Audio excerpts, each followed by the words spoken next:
बात इसमें यह है कि 2012 और उससे पहले वाले जितने भी एसएससी हैं उनको इन्होंने बगैर टेस्ट और बगैर इंटरव्यू के भर्ती किया और उनको मुस्तकिल भी कर दिया। और मज़े की बात है 2014 और उसके बाद जितने भी आए हैं एसएससी वो टेस्ट और इंटरव्यू देकर आए हैं, उनको नहीं कर रहे। जो बगैर टेस्ट के आए हैं उनको किया हुआ है। और इसके अलावा ये बात भी है जो 14वें और 15वें स्केल पर सिलेक्ट हुए हैं वो भी मुस्तकिल हैं, जो 17वें स्केल पर हैं वो भी मुस्तकिल हैं। सिर्फ 16वें स्केल वाले बंदे जो हैं उनको मुश्किल नहीं किया।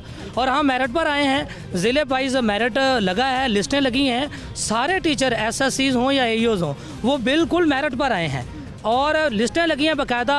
और इसका रिकॉर्ड मौजूद है गवर्नमेंट के पास। ऐसी बात नहीं है कि हम कोई ऐसे ही उठा के ले आए हैं, हमें ये या सिफारिशों पर नहीं आए।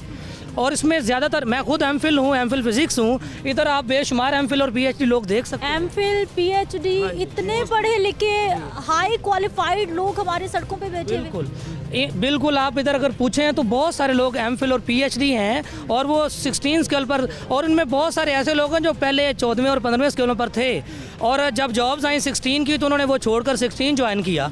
तो उसके साथ वाले जो हैं वो परमानेंट हो के उसके बाद सर्विस पूरी होने के बाद वो 16 में आ गए हैं, यानी कि तरक्की होगी उनकी। और अब हम वो जो लोग हैं जो 16वें में आए थे वो अभी कॉन्ट्रैक्ट पर हैं और 8-8 साल हो गए हैं, ना उनकी कोई सर्विस है, ना स्ट्रक्चर है, ना उनकी कोई सिक्योरिटी है। बहुत सारे हमारे असातिज़ा वफात पा चुके हैं मुख्तलिफ औकात पर, उनका कोई लेना देना नहीं है।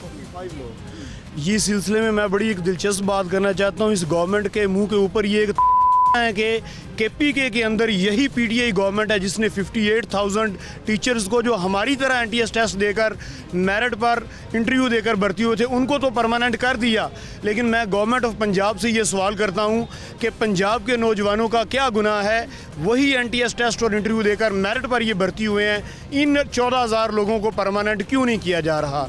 तो इनको भी फौरी तौर पर अब क्योंकि वज़ीर आला साहब के पास इख्तियार मौजूद है, एक्ट में अमेंडमेंट हो चुकी है, तो हमारा ये मुतालबा है कि जो वज़ीर आला साहब हैं वो अपनी पावर्स को इस्तेमाल करते हुए इन तमाम जो एसएससी और असिस्टेंट एजुकेशन ऑफिसर्स हैं इनको फौरी तौर पर परमानेंट करें। पहले भी आपने एहतजाज किया, पहले भी आप लोग धरना देकर बैठे रहे, उस वक्त किससे मुज़ाकरात हुए और अब क्या बात हुई?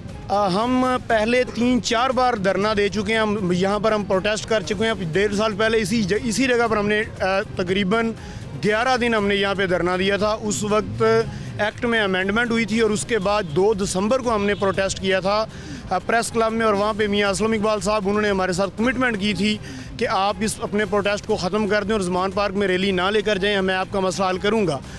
और हमने उनको बताया था कि हम 27 दिसंबर को दोबारा आएंगे अगर हमारा मसला हल ना हुआ, बट स्टिल उन्होंने हमारा जो मसला है उसको हल नहीं किया और जूं का तूं मसला कायम है। और आज असातिज़ा इतनी शदीद सर्दी में यहाँ पर ख्वार हो रहे हैं सड़कों के ऊपर। आपके सामने अभी हमारे एक दोस्त हैं जो सुबह अपने इधर कैंप में सोए हुए थे, उनके ऊपर ठंडा पानी, जब 5 डिग्री टेम्परेचर सुबह था तो 0 डिग्री ठंडा पानी उनके ऊपर फेंक दिया गया, उनकी तबीयत ख़राब हो गई और भी दोस्तों की तबीयत ख़राब हुई। तो ये जुल्म हमारे साथ करेंगे तो फिर इंशाअल्लाह ताला हम भी यहाँ पर ही हैं और हम अपना हक लिए बगैर नहीं जाएंगे।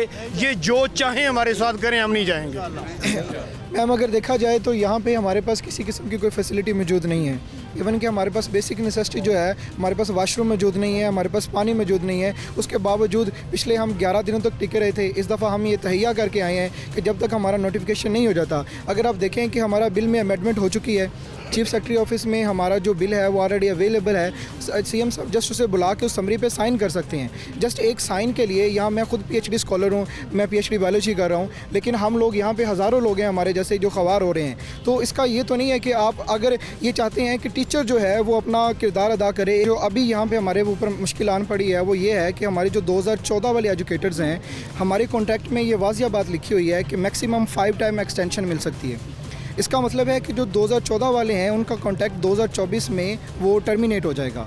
तो आप देखें कि वो लोग जो अपने 10 साल सर्विस यहाँ हमें दे चुके हैं, उनकी वो ओवर एज हो चुके हैं, वो अब कहीं भी अप्लाई नहीं कर सकते। मोस्टली उनमें वो लोग हैं जो 35 ईयर से ऊपर जा चुके हैं। 35 ईयर से ऊपर एक्सटेंशन नहीं मिलती। तो क्या अगर उनको अभी निकाल दिया जाता है, 2024 में वो टर्मिनेशन हो जाती है, तो इन हालात में उनके जो बच्चे हैं उनको कौन पालेगा? मार्केट की क्या सूरत हाल है? क्योंकि हम लोग पिछले कई सालों से सुन रहे हैं कि बेरोज़गारी बहुत बढ़ गई है। आप सब लोग भी इसीलिए रोड्स पे हैं कि खुदा न खास्ता नौकरी चली गई तो क्या कोई ऑल्टरनेट नज़र आ रहा है, कोई रास्ता नज़र आ रहा है कि करेंगे क्या? जी मैम, अगर देखें तो हम लोग तो टर्मिनेशन के डर से हैं। आप देखें कि 2018 के बाद 2022 आने वाला है, 5 साल हो चुके हैं, किसी किस्म की कोई भी जॉब्स नहीं आई। तो ऑलरेडी बहुत ज़्यादा जो वेल एजुकेटेड पीपल्स हैं वो एक बहुत बड़ी लाइन में हैं। रिसेंटली मेरी सिस्टर जो हैं उन्होंने एमफिल किया, उन्हें 3 साल हो चुके हैं और अभी तक वो जॉब के इंतज़ार में हैं। यहाँ कितने लोग हैं, कितनी हमारी ये बहनें बेटियाँ जो हमारे साथ बैठी हैं, कोई रिश्ते के इंतज़ार में बैठा है, कोई अपने छोटे छोटे बच्चों को लेके आए हैं। अब देखें यहाँ पे माइनस डिग्री था रात को, ये हमारी बहनें फिर भी मौजूद थी। डर क्या है कि अगर हमें यहाँ निकाल दिया जाता है तो हम क्या करेंगे। हम यहाँ पे अपनी खुशी के साथ नहीं बैठे हुए। आपके सामने हमारे एक कोलीग की तबीयत ख़राब हुई है, हम यहाँ पे इतने स्ट्रेस में बैठे हुए हैं, लेकिन गवर्नमेंट जो है वो शायद यही सोच रही है कि पिछले 11 दिन ये लोग बैठे रहे थे, ये चले जाएंगे। लेकिन हम तहैया करके आए हैं कि इस दफ़ा हम नहीं उठेंगे, क्योंकि हमारा अब जो वो एक तलवार थी वो हमारे सर पर लटक रही थी, अब वो हमारे सर पर लगने वाली है, क्योंकि जो 2024 जो है वो बहुत करीब है। हम इन हालात